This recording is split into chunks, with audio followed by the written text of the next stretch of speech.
Hey everyone, Dr. Frunkey here with an awesome new knife console for you on the Skiff Accomplice.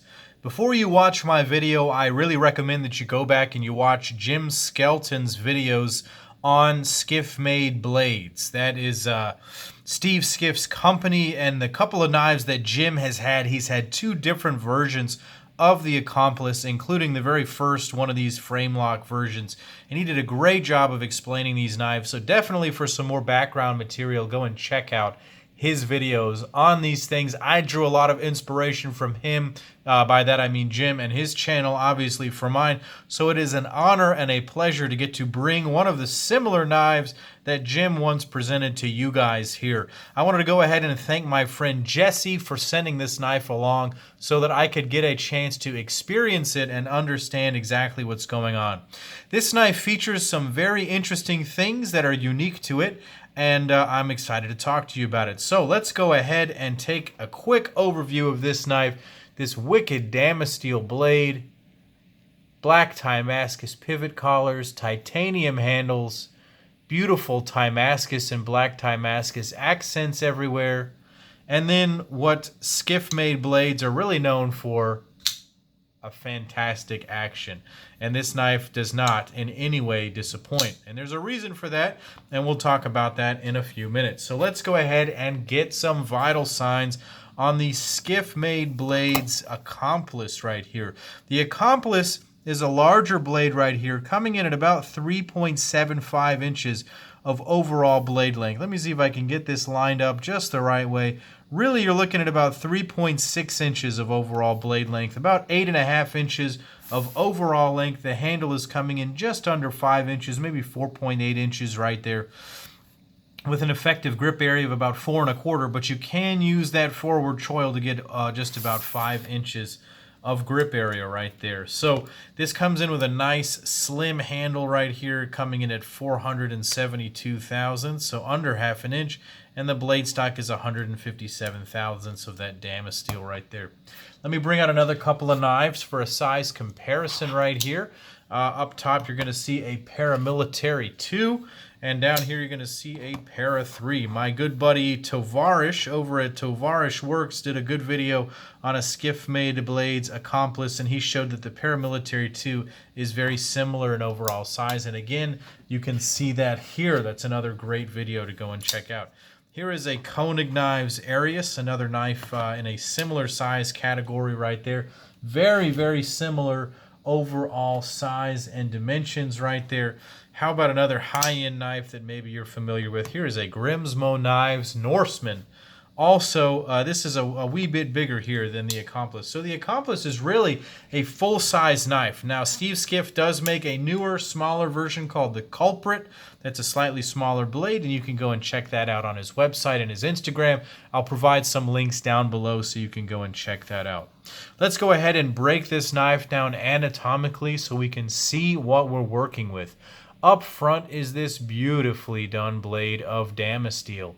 I don't know what this pattern is. I want to say it's Thor pattern. It really could be a number of different ones. However, what I can say is that Steve has done a beautiful job of etching this steel. So what is Damasteel? It is two different types of stainless steels, specifically RWL 34 and PMC 27, that are forge welded together over by this Swedish company, folded, and then they etch differentially when you add it to specific types of acid. And so a true excellent knife maker will take this to a very high polish. As you can see, Steve has done that beautifully here, and then it achieves this very high contrast etch where he's gotten a very true black and a very high polished finish on the other steel. So the RWL is the shiny one, the PMC is the dark one. This one you'll notice has a very, very fine mirror edge. This one is actually aftermarket, done by my good buddy Spade Knife Works. His name is Nathan. He also just did the edge on my Jason Guthrie Scout. I'll go ahead and give you another size comparison. I will tell you, I trust Nathan implicitly, even with these fancy blades. He does a fantastic job with his edges. This one features his very amazing mirror polished edge. Absolutely fantastic work. The blade is hollow ground. and it comes to a very, very thin area right behind the edge, and you can see that in terms of how the blade is ground at the heel of the blade. Very, very thin and slicey, very nice drop point style blade. It has a nice thumb ramp right here. It has an area that you can very easily use as a forward finger choil, and it is fantastic. I really appreciate having that flexibility in a knife like that. I will say it is absent a meaningful sharpening choil. That is a design element that some makers have or do not have. Nathan was able to sharpen this knife to the best of his ability without that sharpening notch. But what it does provide is the ability to hold this handle and this knife a little bit farther up, and so you get a grip area. So you win some, you lose some. Moving back to the pivot, this is an important thing to understand about Skiff-made blades. He actually makes his own ball bearing cages. So inside they have a thing, oh, I forget what it's called. It's called like race cages or something like that, or so like a quick cages or rapid cages, something like that. They make their own proprietary ball bearing cages that are similar in a lot of ways to the Shirogorov ball bearing cages, in that they hold the ball bearing in place, but they're not trapping the ball bearing.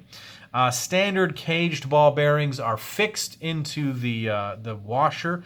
This one allows the ball bearings to be stabilized by the washer, but they're not held by the washer. So theoretically, you're increasing stability and you're still reducing friction. And so that's what they've got going on inside here. You can actually order those from the Skiff Made Blades website. I'm actually curious to see if you could convert a standard knife with a ball bearing washer system to that. Maybe you can. That may be a fun knife surgery video sometime in the future. But it's interesting to me that they have developed their own proprietary ball bearing system, and it is always cool to see ingenuity and engineering like that. And it just means that this knife is a level beyond in terms of its development and its execution. This is not just some standard slab-sided knife with no thought into it. It really, really shows that Steve Skiff puts a lot of thought and time into this.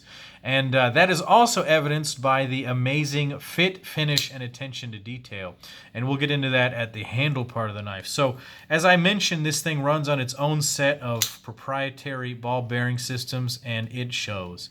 It is a beautifully smooth action. The detent is very crisp. It is a steel ball bearing in there. I can feel that the ball bearing track has been polished, or at least not etched in a way that it's affecting the action. Very, very well done. It drops closed under the weight, under its own weight. Even though it is a very thin blade, it really has an amazing action. Falls back shut, definitely perfectly centered right there. Very, very nicely done. Another beautiful thing to appreciate is the way that he incorporates his logo just right there on the polished area of the blade right there. Very tastefully done. I like that. It's not on the blade as it's open. It's actually hidden more or less when the blade is open. It's actually right there. So again, very subtle. I like that very much. The way that the blade is contoured right in there is very, very nice. Let's take a look at the pivot and the pivot hardware right here. Beautiful, huge black Timascus pivot collars going on here. He does a lot of these Timascus pivot collars. He always chooses very nice pieces of the Timascus where you get a nice concentric pattern. I feel like he chooses them very carefully when he does that. Let's go ahead and talk about the handles here as well. Take a look here at this amazing orange peel finish. My friend Jesse bought this knife secondhand, and he wanted to get a different finish on the handle, and he sent it back to Mr. Skiff, who charged him a very reasonable price, a very low price, to go ahead and spa the knife and refinish everything, and it looks absolutely amazing. Jesse actually let this come back to me before he ever even really got it back. So very, very cool to get this in hand. Beautifully, beautifully redone. Orange peel right here. A very heavy, deep orange peel. Uniform. Very, very good for hiding wear. The handles are not internally milled, but notice that there is a milled area right here for the thumb to reach in and disengage the lock bar. Very easy. The pivot collar on this side functions also as an over travel stop. Very nice touch right there.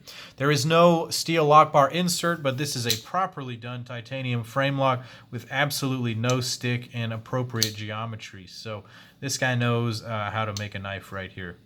Large black Damascus pocket clip. Functions pretty well. Goes in and out of the pocket pretty easily. Nice amount of spring to it right there. It's a little long for my taste, but it works well. And it avoids the problem that a lot of knife makers have where they put the clip right over their lock bar cutout. So this one kind of extends beyond it, so it's not a problem.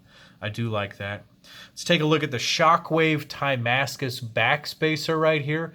Shockwave Damascus is popular amongst knife makers for these backspacers because they have this sort of interesting pattern when they're cut longitudinally like this. Cool integration right there. What I can say is that his finish work is supreme. Other makers that have this type of finish work, I would say Sergey Rogovets was similar to this. Almost like a jeweler making a knife. Extremely high attention to detail and precision going on here. Every single surface is finished perfectly. It's absolutely beautiful. It has its own proprietary pivot system. It has an incredibly smooth action and an amazing detent. Beautiful Damasteel blade. This knife, in the hand, the ergonomics are incredible. Very nice curvature right here that holds these two fingers. That little bend fits right in between those fingers right there. My thumb rests perfectly on the ramp right there, and the backspacer fills the swell of my hand. I'm able to choke up on the knife as before. There are no hot spots anywhere on this knife. The thin blade stock right here combined with the hollow grind make this an absolutely spectacular slicer. The Damasteel blade might make some people hesitate, but Damasteel is made to be used and certainly will work nicely for anyone who wants to have that option. So let's take some flybys of this knife again. Beautiful stuff going on here. Take a highlight of that clip. So nicely done. I don't know if I showed the weight on this knife with this all titanium and steel construction without internal milling. It is coming in at 5.6 ounces, so it's a little bit on the heavier side. But for those of us that like premium knives, some of us like to have these little bit heavier knives because of the quality and the solidity, and this certainly has it. I am totally blown away by this knife. To be perfectly honest, when I saw pictures and even videos of it, it didn't seem all that impressive to me. It seemed rather bland, but getting it in hand, this is another knife maker that executes beautifully a simple design. Something that I certainly appreciate on knives like Peter Rosenti, where it's subtlety and restraint that really impresses. So when you get one of these in hand, you will recognize that type of quality. It is not as simple as it looks externally. It is very well thought out, very well engineered, and very well executed knife. So very thankful to Jesse for allowing me to experience this knife. Very thankful to him indeed. Definitely go and check out Steve Skiff's work at Skiff Made Blades. I will leave some links down below so you can see his work. If you like my channel and this video, go ahead and click like and subscribe. Leave some comments down below about what you think about the Accomplice here. And as always, guys, this is Dr. Frunkey saying take care.